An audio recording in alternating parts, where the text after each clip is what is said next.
নমস্কার, শুভ সকাল।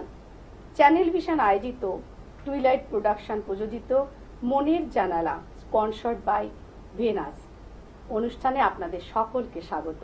আজকে স্টুডিওতে আমরা যাকে পেয়েছি তার সঙ্গে আলাপ করিনি, চলুন। আমাদের সঙ্গে আছেন জয়শ্রী গোস্বামী। নমস্কার দিদি। নমস্কার। কোথা থেকে আসছেন আপনি? আমি চিনারপাড় থেকে এসেছি। কেমন আছেন এই অত্যন্ত গরমে? ভালো আছি। আচ্ছা, ভালো তো থাকতেই হবে। দিদি লেখালেখি করেন? হ্যাঁ। কি ধরনের, মানে কি লেখেন আপনি? কবিতা, উপন্যাস না গল্প, কি লেখেন? কবিতা, গল্প, ছোট গল্প, ভ্রমণ কাহিনী।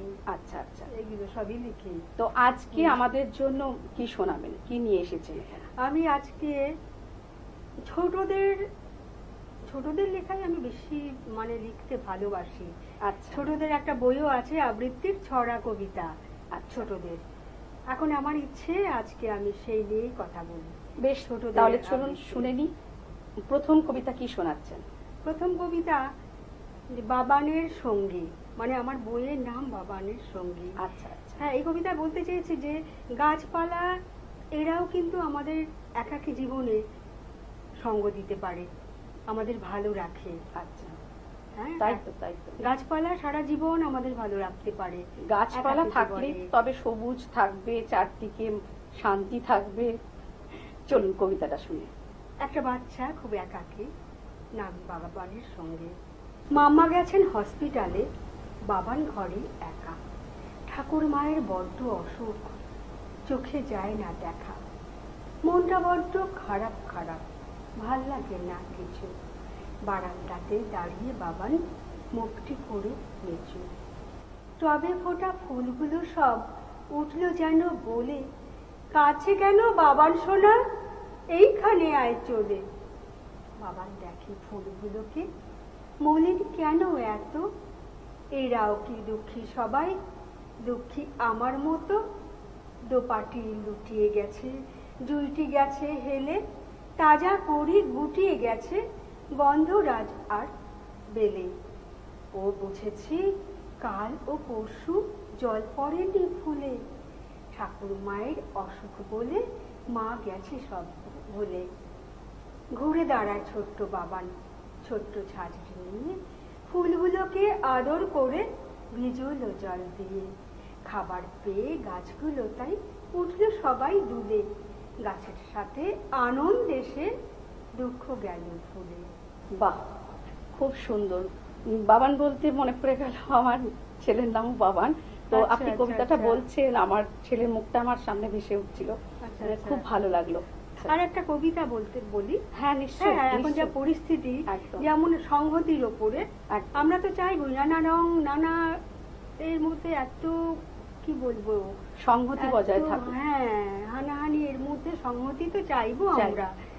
এখন মানুক না মানুক মানুষ, সেটাই সংহতির রং। একদিন পৃথিবী থেকে একটি পতাকা উড়িয়ে দিতে ইচ্ছে করলো। আমরা পৃথিবীর মানুষ, এটা আমাদের নিজস্বী, কিন্তু কি রং দেব সেই পতাকায়? দেখি একে একে সব রং এসে হাজির সেখানটায়। সবুজটা পছন্দ হলো, সবুজ তারুণ্য, সবুজ সজীবতা। সুজলা সুফলা পৃথিবী, সবুজই হওয়া উচিত। সঙ্গে সঙ্গে নীল বলল, আমাকে দেখোনি? সাগর মহাসাগর দেখেছো, নীল আকাশ, তাহলে আমার রঙে রাঙিয়ে দাও তোমাদের পতাকা। লাল বলল, লালই সব শক্তির উৎস, সূর্যের রং লাল, লাল রঙে রাঙিয়ে দাও তোমাদের পতাকা। একে একে হলুদ বেগুনি সবাই যে যার রং মাহাত্ম্য বলে গেল। এমন সময় বৃষ্টি ভেজা আকাশে রামধনু ফুটে উঠল। সমবেত সব দেশের প্রতিনিধি উপরে হাত তুলে বলল, আমরা সবাই এই পৃথিবীর মানুষ। আকাশে ফুটেছে সংহতির রং, রামধনু হোক পৃথিবীর পতাকা। বাহ, চারদিকে এখন একটা এই যে যুদ্ধ পরিস্থিতি, সত্যি আমরা যেন সবসময় চাই যে চারদিকটা সারা পৃথিবী শান্তি বজায় থাকুক, না সবুজ থাকুক, সতেজ থাকুক, মানে তার সঙ্গে এই কবিতাটা খুব সুন্দর মানে গেল। আর একটা জিনিস জয়শ্রীদি দেখছি আপনার, সাধারণত যারা লেখালেখি করেন তারা কিন্তু কবিতা, নিজের লেখা কবিতা দেখে পাঠ করেন, কিন্তু আপনি তো দেখছি বেশ মানে স্মৃতি থেকেই বলছেন। এইটা খুব ভালো লাগলো। আচ্ছা, আমি সাধারণ- দীর্ঘদিন দিদি রত্না মিত্রের কাছে কবিতা আবৃত্তি শিখেছি। আচ্ছা, আচ্ছা। মুখস্থ করাটা যার জন্য আমার অভ্যেস হয়ে গেছে। বাহ। আর এই যেহেতু দিদির কাছে মানে বেস্টটা আবৃত্তি, হুম। যার জন্য আমার লেখাগুলো কিন্তু যাতে বাচ্চারা বলতে পারে, একদম। মানে কবিতাটা অনেক বোধের কবিতা অনেক বোধের। কিছু আছে, কিন্তু যাতে বলাও যায়, যেহেতু ছোটদের পছন্দ করি, ভালোবাসি ছোটদের, বলাও যাতে যায়, আচ্ছা, দুটো দিক আমি দেখেই আমার লেখাটা রাখি। খুব ভালো লাগলো। পরের কবিতা কি শোনাচ্ছে? পরের কবিতা ছোটদের কবিতাই বলি একটা। যেমন আমি বাচ্চাদের পড়াতে গিয়ে দেখেছি ওদের বাংলা মাসের নামগুলো শিখতে খুব কষ্ট। আর যেমন জানুয়ারি ফেব্রুয়ারি ওরা ঝটপট বলে ফেলে, সে জায়গায় বাঙালি হয়েও 12 মাসের নামটা ওদের বড্ড কষ্ট হয়। প্লাস কোন ঋতুতে প্রকৃতি কেমন থাকে, এটা ভেবেছি যে একটা কবিতায় এমন যদি করা যায়, মাসের নাম প্লাস ঋতুর নাম এবং ওই ঋতুতে ওয়েদার কেমন থাকে, এটা যদি ওদের করা যায় কেমন হয়। আর ছড়ার ছন্দটা বাচ্চারা তাড়াতাড়ি নেয়, সেই জন্য আমি ছড়ার ছন্দে ওদের 1 মিনিটেরও কম, মানে 52 সেকেন্ডের মধ্যে একটা কবিতা লিখেছি ওদের জন্য, যাতে ওরা শিখে যায় ঝটপট। 12 মাসের ছড়া। বৈশাখ জ্যৈষ্ঠ গ্রীষ্মরে খুব গরমে ঘাম ঝরে, আষাঢ় শ্রাবণ বর্ষাকাল ভিজল জলে খড়ের চাল, ভাদ্র আশ্বিন শরৎকাল শিউলি ফুলে ভরল ডাল, কার্তিক অগ্রহায়ণ হেমন্ত নতুন ধান্য চাষি পয়মন্ত, পৌষ মাঘের শীতেতে জমল পুলি পিঠেতে, ফাল্গুন চৈত্র বসন্তকাল ঝরালো পাতা শাল পিয়াল। বাহ, ছোট্টর ওপর মানে পুরো বাংলা মাসগুলো নিয়ে এত সুন্দর করে যে কবিতা লেখা যায়, খুব ভালো। আর এই যে স্মৃতি থেকে এত সুন্দর করে আপনি বলছেন, কোথাও আটকাচ্ছেও না, এটা তো বেশ ভালো লাগছে। এই বইটা কি আপনার প্রকাশিত? এইটা হ্যাঁ হ্যাঁ, এটা বাবানের সঙ্গী, জয়শ্রীদির লেখা ছোটদের ছড়া ও কবিতা বই। জয়শ্রীদি, আপনি লেখালেখি কবে থেকে শুরু করেছেন? লেখালেখি আমি ছোটবেলা থেকে শুরু করেছি। আচ্ছা, মানে একদম ছোটবেলায় আমি যখন ক্লাস 2-তে পড়ি, তখন যে রচনা, বাক্য রচনা লিখতাম ছোট ছোট, মানে যেরকম, তাতে আমি একটা কমপ্লিট সেন্টেন্স লিখতে পারতাম ছোটবেলাতেই। টিচার আমার মানে খাতাটা দেখে সবাইকে দেখাতেন, দেখো, ওইটুকু মানে বেলাতেই আর কি কমপ্লিট বোঝা তো যায় ছোট থেকে লেখা। এবারে লেখালেখির অভ্যেস তো আমার মানে 5-6 থেকে লিখতাম। আচ্ছা, এবার বড়দিন নিয়ে একটা কবিতা শোনাবেন বলছিলেন, একটু শুনে নাও। আচ্ছা, বৃষ্টি বলি। বৃষ্টি তুমি হাসাও, বৃষ্টি তুমি কাঁদাও, বৃষ্টি তুমি ভাসাও, বৃষ্টি তুমি ভালোবাসাও, তুমি সৃষ্টি তুমি ধ্বংস, রুখা পাহাড়ের গায়ে একাকে দাঁড়িয়ে যে বৃক্ষ, তোমার স্পর্শে সে হয় যৌবনবতী, দুদু প্রান্তর হয় শস্য শ্যামলা, নগরীর বিশাল অট্টালিকার অহংকার ও মাটি পৃথিবীর ও ভাঙা কুটিরের অন্তঃস্থলের দুঃখ সব ছুঁয়ে তুমি নেমে আসো সমতলে, বয়ে নিয়ে যাও মাটি পৃথিবীর যা কিছু সংবাদ নদী থেকে সাগরে, একই বিন্দুতে মিলিয়ে দিয়ে তুমি মিশে যাও ধরণী তলে। বৃষ্টি তুমি মহান, আমি বৃষ্টি হতে চাই, তুমিও বৃষ্টি হয়ে যাও, চল সবাই বৃষ্টি হয়ে যাই। বাহ, খুব সুন্দর। একটা আবৃত্তিও আমরা শুনতে পারি, মানে এগুলো তো স্বরচিত কবিতা ছিল, একটা আবৃত্তিও আমরা শুনতে পারি। আচ্ছা, আমি নতুন শ্রোতার নির্বাচিত অংশ বলছি কবিগুরুর লেখা। শেষ লেখাটার খাতা পড়ে শোনাই পাতার পর পাতা, অমিয়নাথ স্তব্ধ হয়ে দোলায় মুগ্ধ মাথা, উচ্ছ শিকয় তোমার অমর কাব্যখানি নিত্যকালের ছন্দে লেখা সত্য ভাষার বাণী, দড়ি বাঁধা কাঠের গাড়িটারে নন্দগোপাল ঘটর ঘটর টেনে বেড়ায় সভা ঘরের টানে, আমি বলি থাম রে বাপু থাম, দুষ্টুমি এর নাম, পড়ার সময় কেউ কি অমন বেড়ায় গাড়ি ঠেলে? দেখ দেখি তোর অমি কাকা কেমন লক্ষ্মী ছেলে। অনেক কষ্টে ভালো মানুষ বেশে বসল নন্দ অমি কাকার কোলের কাছে ঘেসে। দুরন্ত সেই ছেলে আমার মুখে ডাগর নয়ন মেলে চুপ করে রয় মিনিট কয়েক।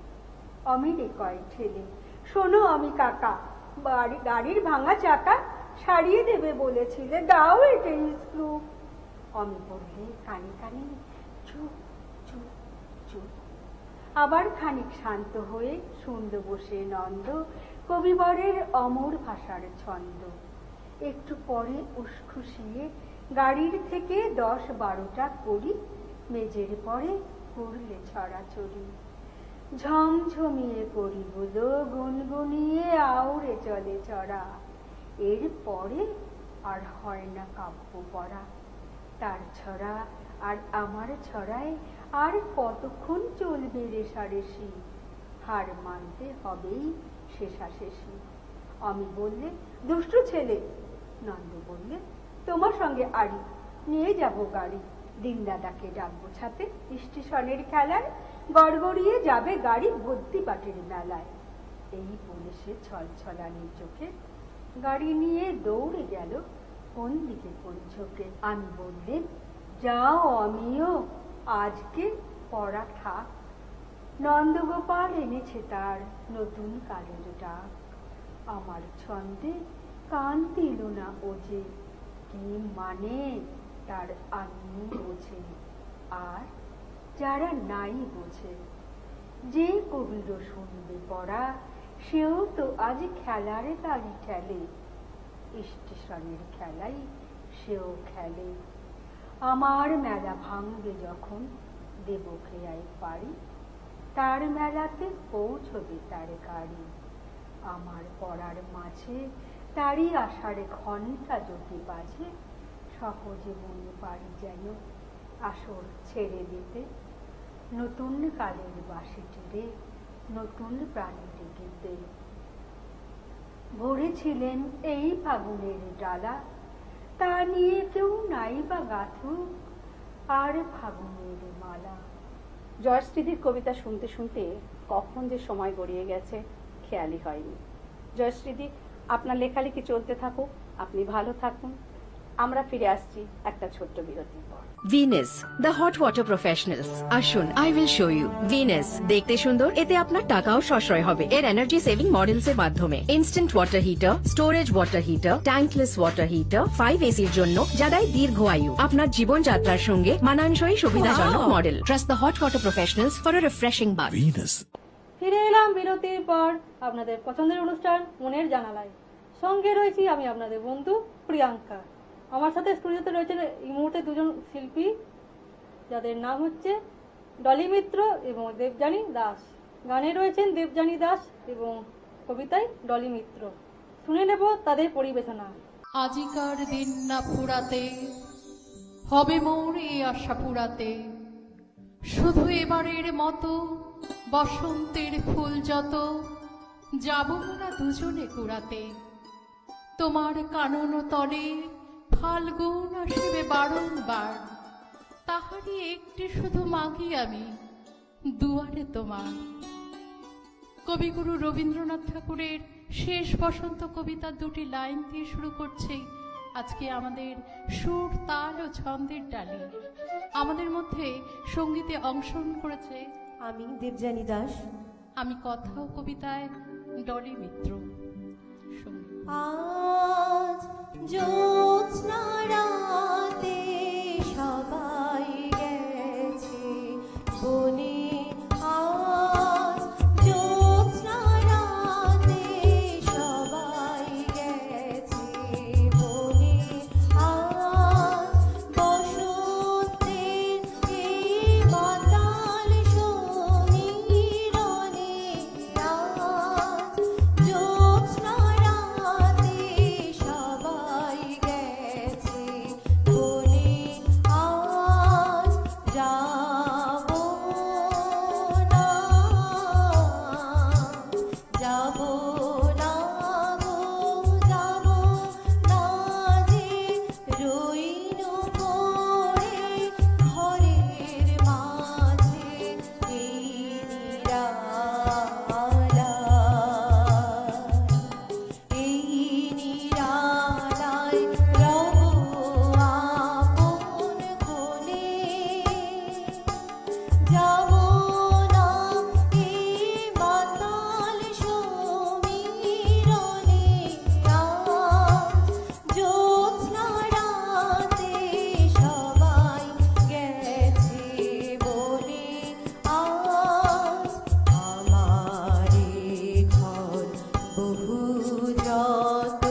প্রকৃতি তার অপরূপ রূপের ডালি সাজিয়ে শিশু কিশোর প্রত্যেকের মন মাতিয়ে দেয়। মনে আসে এক অন্য সজীবতা। আর এই বসন্তকালেই আমাদের আনন্দ দেয় আমাদের বহু অপেক্ষার দোল উৎসব। আবিরের নানান রঙে রেঙে ওঠে মানুষের মন। আমার এবারের কবিতা কবিগুরু রবীন্দ্রনাথ ঠাকুরের দোল। আলোক রসে মাতাল রাতে বাজিল কার বেনু, দোলের হাওয়া সহসা মাতে ছড়ায় ফুল রেণু। লাগিল দোল জলে স্থলে, জাগিল দোল বনে, সোহাগিনীর হৃদয় তলে বিরোহিণীর মনে। মধুর মোরে বিধুর করে সুদূর কোন বেণুর স্বরে, নিখিল হিয়া কিসের তরে দুলিছে অকারণে। এসো গো এসো দোল বিলাসী বাণীতে মোর এসো, ছন্দে মোর চোখিতে আজি মাতি তারে তোলো। অনেক দিন বুকের কাছে রসের স্রোত থমকিয়াছে, নাচিবে আজি তোমার নাচে সময় তারি হলো। আজি কুঙ্কুমাবীর ভাগে, আজি কুঙ্কুমাবীর ভাগে, লয়ে থালিকা খেলিছে রসিয়া হরি ব্রজ বালিকা। আজি কুঙ্কুমাবীর ভাগে, আজি কুঙ্কুমাবীর ভাগে, হরির অনুরাগে যমুনায় দোলা লাগে, হরির অনুরাগে যমুনায় দোলা লাগে। মাধব শোনে ওই খেলে মাধবিকা, খেলে মাধবিকা, কুঙ্কুমাবীর ভাগে।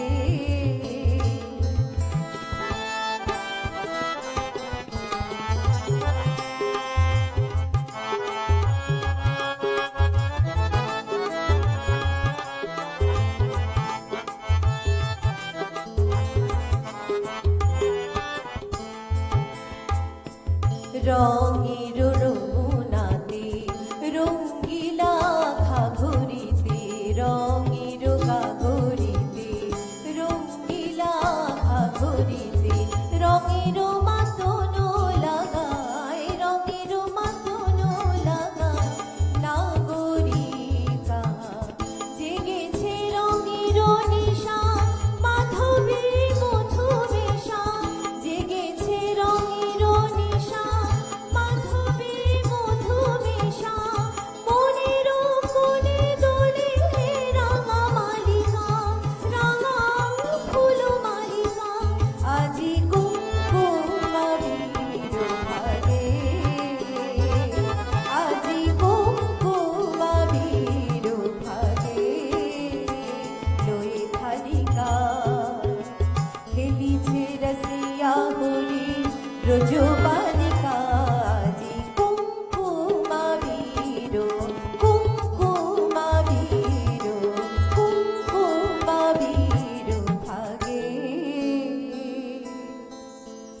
শিমুল পলাশ সবাইকে প্রকৃতি এই সময় এক অপরূপ রূপ দিয়ে ধরণীর বুকে পাঠিয়ে দেয়। আমরা মুগ্ধ হই, যেন মনে হয় পলাশ ফোটে বসন্তের নীরব অরণ্যে তার আগুন রং নিয়ে। মানুষের মন তার লাল রং নিয়ে কত স্বপ্ন দেখে। শুকনো ডালের বুকে পলাশ তার রূপে ডালি সাজিয়ে মানুষের মনে প্রেমের আহ্বান করে। কিন্তু প্রেমের মধ্যেও চলে সুখ দুঃখের টানাপোড়েন। সেখানে আসে কত ঝড়ের মতো দুর্যোগ বা অবাঞ্ছিত কোনো দুঃখ, যা পরিস্থিতিকে ছাড়খাড় করে দেয়। আমরা ভেঙে পড়ি, কিন্তু থেমে থাকা তো জীবন নয়, এগিয়ে যেতে হয় সামনের দিকে। তাই কবি মন্দ্রকান্ত সেনের বসন্ত উৎসব কবিতাটি এখন আমি শোনাতে চলেছি।